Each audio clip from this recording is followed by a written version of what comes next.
사실 국정 운영 측면에서는 어떻게 좀 보면은 실장님 좀 사석에 좀 느낄 수 있을지 모르지만은 도덕적인 그런 측면에서 볼 때 중요하기 때문에 질의합니다. 그 노바운더리라는 기획사 아시죠? 노바운더리라는. 네, 알고 있습니다. 그게 이제 얼마 전에 그 언론 보도에 나왔는데 그 탁현민 그 의전 비서관 최측근이 만든 그 이 회사고 탁현민 비서관이 과거에 그 회사 운영할 때 같이 일했던 사람들이 만드는 거예요. 근데 이 언론을 보면은 청와대 중앙부처 공공기관 등의 최소 32억 건의 행사로 수십억 원의 매출을 올렸고 대부분 대통령이 직접 참석했다. 이런 기사가 있는데 청와대 의전비서관 역할이 뭐예요? 대통령 행사 등 일정 준비 초과라는 그런 역할이죠. 네. 예? 그런데 이게 지금 더 가관인 것은 노바운더리가 이게 문재인 대통령 취임 100일 기자회견도 맡았었고 그때는 또 사무실도 없이 그 거주하는 아파트에서 업무를 보던 때예요. 그 아파트에서 이 사무실도 없고 이 아파트에서 업무를 볼 때 총 8건을 따냈고 5건이 대통령이 직접 참석했거든요. 그런데 이런 변변한 사무실도 없는 이런 업체가 대통령 일정과 정부 행사를 수주하는 게 가능하다고 봐요?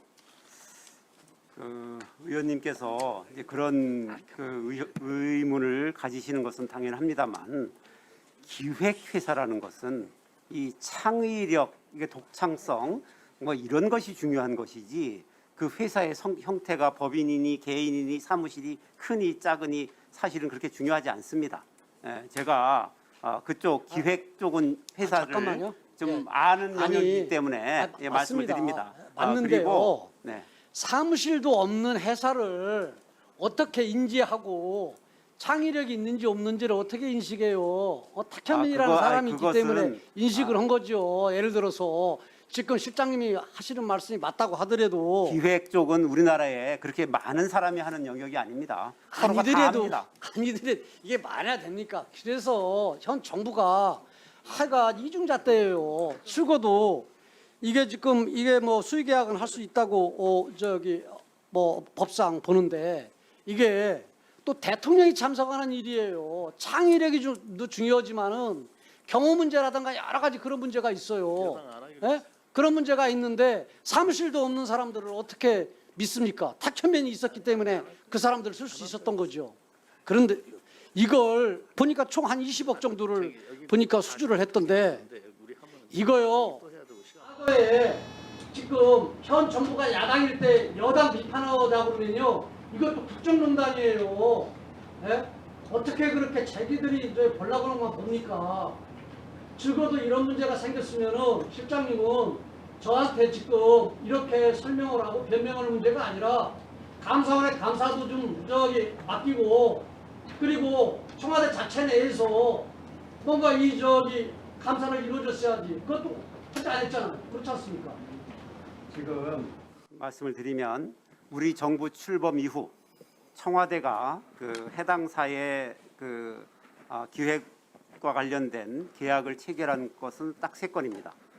8,900만 원밖에 없다라는 말씀을 드리고요. 계약은 모두 법에 따라서 적법하게 이루어졌다라는 그런 말씀을 드립니다.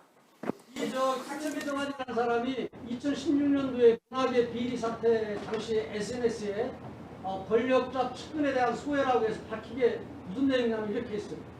참 대단하더군요. 권력자의 측근이라는 게 그런 측근이 되면 참 좋겠다 싶은 생각이 절로 들었습니다.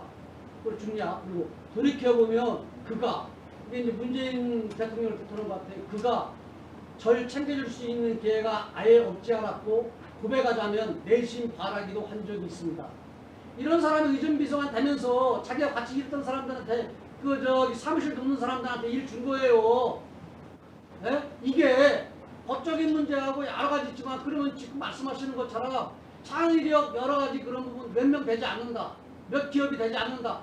하더라도 이 사람들을 줄 수 있었던 것은 탁현민이 있었기 때문에 준 거 아니에요. 예? 그것은 뭐 제가 여기서 답변할 문제가 아닌 것 같습니다. 수고하셨습니다. 김태현 의원님 아니라 그냥 넘어가는 문제가 아니라 실장님 책임을 답변을 해야 예, 김태현 의원님 수고 많으셨습니다. 예.